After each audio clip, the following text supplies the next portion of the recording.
Wall in Staffordshire is a tiny village where the noise of heavy traffic on the adjacent A5 road never really goes away. It sits alongside the modern road and straddles the old Watling Street, and was once an important staging post on this Roman military road to North Wales. Where there is now the steady roar of engines and tyres on tarmac, there was once just the steady tramp of Roman legions as they travelled to the forts of the Welsh border to control the local tribes, punctuated perhaps by the horses of Roman officials and Imperial messengers as they raced through or stopped for the night in the Mansio at the wall, with an opportunity, of course, to shrug off the dust or mud of the road in the public baths. In fact, those two buildings are all that's left above ground anyway at Wall, or Letocetum as it was called 2,000 years ago. But once there was much more. There was a military fort up behind the church, and the archaeologists think that an amphitheatre and a courtroom, high-status mansions as well as temples are all still buried under today's village houses and fields.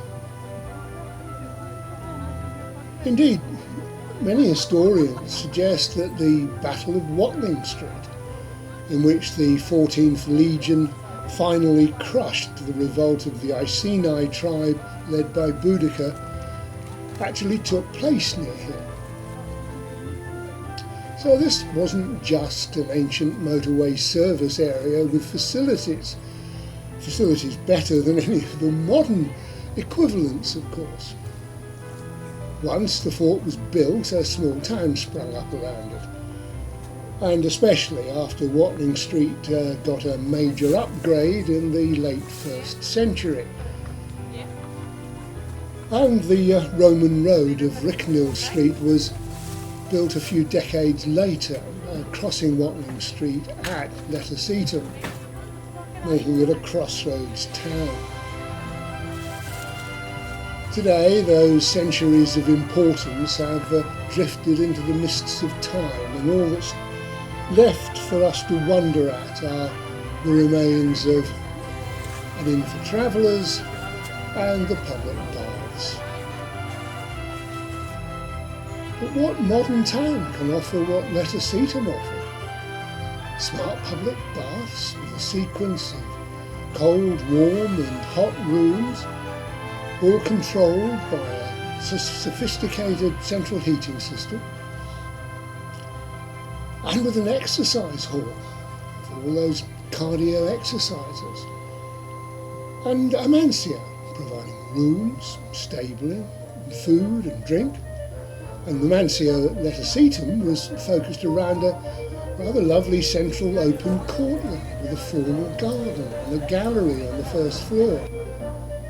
The courtyard was an informal meeting place, and there were market stalls in the open space where you could meet other people, and you could find anything else you needed from the journey from the stalls set up between the two buildings. Now, only a 4 or 5 star hotel these days could come close. But wouldn't it be wonderful to see the rest, the amphitheatre, the basilica, the temples and mansions, all still buried under the modern village of Wall? Of course, villagers might not like it.